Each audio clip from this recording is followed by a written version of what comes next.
लक्ष्मी। प्रेम से बोलिए माता लक्ष्मी की जय। घर में पधारो लक्ष्मी मैया, मेरे घर में पधारो। कष्ट निवारो लक्ष्मी मैया, मेरे घर में पधारो। सब सुख पाए धन्य हो जाए, सब सुख पाए धन्य हो जाए। जिसको निहारो लक्ष्मी मैया, मेरे घर में पधारो। मंगल करनी अमंगल हरनी, मंगल करनी अमंगल हरनी। संकट टालो लक्ष्मी मैया, मेरे घर में पधारो। घर में पधारो लक्ष्मी मैया, मेरे घर में पधारो। प्रेम से बोलिए माता लक्ष्मी की जय। आइए आज के वीडियो में हम श्री महालक्ष्मी व्रत कथा का श्रवण करेंगे। अगहन मास का आज तीसरा गुरुवार है और अगहन मास के प्रत्येक गुरुवार को महालक्ष्मी के निमित्त व्रत रखा जाता है, उनकी पूजा आराधना की जाती है। उसके उपरांत श्री महालक्ष्मी व्रत कथा का श्रवण किया जाता है। आइए अब हम भी महालक्ष्मी व्रत कथा का श्रवण करते हैं। आइए अब माता लक्ष्मी के विविध रूपों का ध्यान करते हुए हम महालक्ष्मी व्रत कथा का श्रवण करते हैं। श्री लक्ष्मी विविध रूपिणी है। श्री लक्ष्मी जी के अनेक नाम हैं। कैलाश में रहने वाली पार्वती, क्षीराब्धि की सिंधु कन्या, स्वर्ग की श्री महालक्ष्मी, भूलोक में रहने वाली श्री लक्ष्मी, ब्रह्मलोक की सावित्री, गोलोक की राधिका, वृंदावन में रहने वाली राजेश्वरी, चंदन वन की चंद्रा, चंपक वन की बिरजा, पद्म वन की पद्मावती, मालती वन की मालती, कुंदन वन की कुंदंती, केतकी वन की सुशीला, कदम्ब वन की कदम्ब माला, राजगृह में रहने वाली राजलक्ष्मी और घर घर की गृहलक्ष्मी। ऐसे विविध रूप और नामों से श्री लक्ष्मी देवी जानी जाती हैं। बोलिए माता लक्ष्मी की जय। पौराणिक कथा के अनुसार द्वापर युग में सौराष्ट्र देश में भद्रसवा नाम का एक राजा राज्य करता था। वह पराक्रमी था। 4 वेद, 6 शास्त्र, 18 पुराण, इनका ज्ञान उसे प्राप्त था। उसकी रानी का नाम था सूरत चंद्रिका। वह लावण्यमयी, सुलक्षणी और पतिव्रता थी। उस दंपत्ति की 8 संतानें थी, 7 पुत्र और 1 कन्या, और उनकी कन्या का नाम था श्यामबाला। एक दिन श्री लक्ष्मी देवी के मन में आया कि राजा के राजगृह में जाकर निवास करे, जिसके कारण राजा अपनी प्रजा को अधिक सुख दे सकेगा। गरीब के घर में अगर मैं रहूं तो वह सारी धन संपत्ति खा लेगा। इसलिए श्री लक्ष्मी देवी ने वृद्धा ब्राह्मण स्त्री का रूप ले लिया। हाथ में लकड़ी का सहारा लेते हुए वह सूरत चंद्रिका रानी के महल के दरवाजे पर जाकर खड़ी हो गई। उसे देखकर रानी की एक सेविका सामने आ गई। उसने उस वृद्धा स्त्री की पूछताछ की। वृद्धा स्त्री के रूप में श्री लक्ष्मी माता कहने लगी, मेरा नाम है कमला, पति का नाम है भुवनेश, हम लोग द्वारिका में रहते हैं। तुम्हारी रानी पूर्व जन्म में एक वैश्य की पत्नी थी। हर दिन उन दोनों पति पत्नी में झगड़ा हो जाता था। उसका पति उसे बहुत मारता पीटता था। इस हालत से वह परेशान हो गई और घर छोड़कर चली गई। वन में बिना कुछ खाए पिए घूमती रही। उसकी यह हालत देखकर मुझे उस पर दया आई। धन संपत्ति देने वाले श्री लक्ष्मी व्रत की कहानी मैंने उसे सुनाई। मेरे कहे अनुसार उसने श्री लक्ष्मी व्रत का पालन किया। श्री लक्ष्मी देवी उससे प्रसन्न हो गई। इस कारण उसका दारिद्र्य नष्ट हो गया। संतान संपत्ति से उनका घर भर गया। आनंद ही आनंद चारों ओर हो गया। तत्पश्चात उन दोनों का निधन हो गया। श्री लक्ष्मी व्रत करने से दोनों लक्ष्मी लोक में वैभव से रहने लगी। जितने साल उन्होंने श्री लक्ष्मी व्रत किया, उतने 1000 वर्ष उन दोनों को सुख प्राप्त हुआ। तभी तो उन्हें राजकुल में जन्म प्राप्त हुआ है।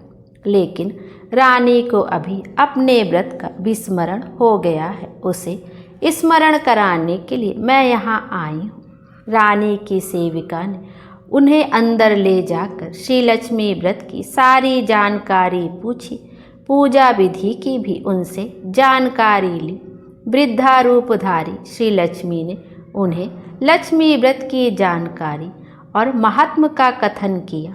इसके बाद वह रानी की दासी उस वृद्धा स्त्री का एहसान मानकर रानी को उनका संदेश देने के लिए चली गई। राज वैभव में रहने वाली रानी को अपने ऐश्वर्य का बहुत घमंड हो चुका था।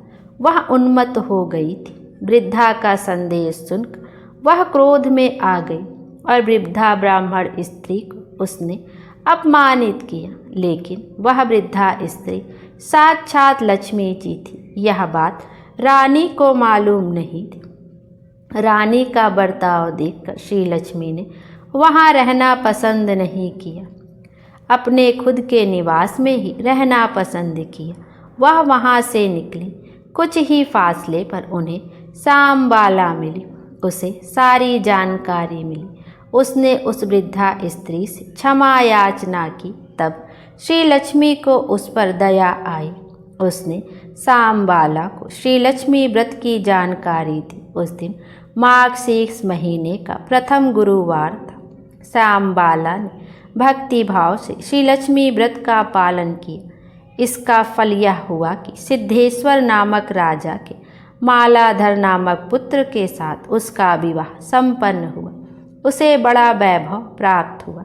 वह अपने पति के साथ राज वैभव से रहने लगी। इधर श्री लक्ष्मी के क्रोधित होने के कारण राजा भद्रसुवा और रानी सूरज चंद्रिका के राज का अंत हो गया। वैभव ऐश्वर्य का लोप हुआ और उनकी दशा बड़ी दयनीय हो गई। एक दिन सूरज चंद्रिका अपने पति से बोली, अपनी बेटी का पति तो राजा है, बड़ा अमीर है, उनके पास जाओ, अपनी हालत का बयान करो, उसे दया आएगी और वह कुछ धन संपत्ति जरूर दे देगा। भद्रसवा सांबाला के पति के राज्य में गया। एक तालाब के किनारे विश्राम लेने के लिए बैठ गया। इतने में सांबाला की कुछ दासियां जल कुंभ लेकर जल भरने के लिए वहां आई। राजा भद्रसवा को उन्होंने देखा। उन दासियों ने उनके नाम, गांव के बारे में पूछताछ की। उन्होंने सब कुछ उन्हें बतलाया। वह अपनी रानी सांबाला का ही पिता है। यह जानने पर सभी दासियां दौड़ते दौड़ते सांबाला के पास आईं। सारी जानकारी उसे बताई। सांबाला अपने पिताजी को बड़े ठाट बाट के साथ अपने साथ लाई। उनकी खूब आव भगत की। पिताजी को मिष्ठान भोजन खिलाया, उनका आदर सत्कार किया। वह जब जाने को निकला तब उसने घड़ा भर धन भेंट के रूप में दिया। भद्रश्रवा अपने घर पहुंच गया। सूरज चंद्रिका को आनंद हुआ। उसने भेंट का घड़ा खोल कर देखा तो अंदर क्या था? घड़े में धन नहीं था, कोयला भरा हुआ था। माता लक्ष्मी के कोप के कारण ही वह धन कोयला हो गया था। कुछ दिन बीत गए। अब सूरज चंद्रिका अपनी लड़की के घर गई। उस दिन मार्गशीर्ष माह का अंतिम गुरुवार था। सांबाला ने लक्ष्मी जी का व्रत किया था। अपनी माता जी से भी उस व्रत को करवाया। सूरज चंद्रिका अपने घर वापस आ गई। उसने लक्ष्मी जी का व्रत किया था, इसलिए उसे छूटा हुआ पुराना वैभव फिर से प्राप्त हुआ। राज ऐश्वर्य फिर से मिल गया। कुछ दिन बाद सांबाला मायके में आ गई, लेकिन अपने खुद के पिताजी को लौटते समय कोयले दिए, धन धान्य कुछ नहीं दिया। यह गुस्सा सूरज चंद्रिका के मन पर, इसलिए सांबाला को वहाँ किसी ने नहीं पूछा। उसका वहाँ अनादर किया गया। लेकिन सांबाला अपनी माताजी पर क्रोधित नहीं हुई। वह वहाँ से निकली। निकलते समय उसने वहाँ से कुछ नमक लिया। निवास पर पहुँचने पर पति देव ने सांबाला से पूछा, मायके से क्या लाई? तब वह बोली, राज्य का सार लेकर आई हूँ। पति देव बोले, इसका क्या मतलब? उसने जवाब दिया, कुछ दिन ठहरो, सारी बातें समझ में आ जाएंगी। उस दिन उसने भोजन में सभी चीज़ें बिना नमक की तैयार करने का हुक्म दिया। पति देव को भोजन परोसा। उस भोजन में परोसे गए सारे खाद्य पदार्थ नमक बिना रुचिहीन लगे। बाद में उसने भोजन की थाली में कुछ नमक रख दिया। खाद्य पदार्थ में वो मिलाए गए तो भोजन रुचिमय लगने लगा। यही है राज्य का सार। सांबाला के पति को यह बात पूर्ण रूप से समझ आ गई। इस प्रकार से जो कोई भी श्री लक्ष्मी जी का व्रत श्रद्धा युक्त भाव से करेगा तो उसे लक्ष्मी जी की कृपा प्राप्त होगी, सुख शांति का लाभ होगा, मनोकामनाएं पूर्ण होगी। लेकिन धन संपत्ति प्राप्त हो जाने के बाद भी श्री लक्ष्मी जी के व्रत को करना कभी ना भूले। बोले माता लक्ष्मी की जय। आइए अब लक्ष्मी जी की आरती का भी श्रवण करते।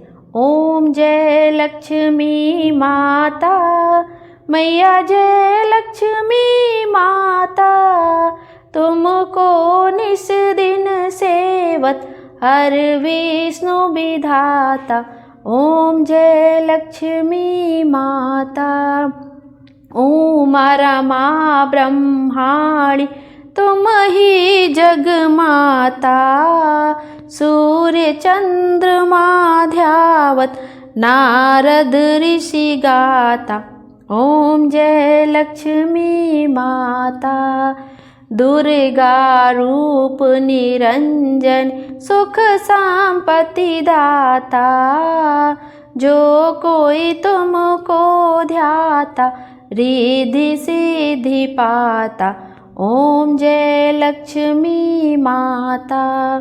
तुम पाताल निवासिनी तुम ही शुभदाता, कर्म प्रभाव प्रकाशनी भवनिधि की त्राता। ओम जय लक्ष्मी माता। जिस घर में तुम रहती सब सद्गुण आता, सब संभव हो जाता मन नहीं घबराता। ओम जय लक्ष्मी माता। तुम बिन यज्ञ न होवे वस्त्र न कोई पाता, खान पान का वैभव सब तुमसे आता। ओम जय लक्ष्मी माता।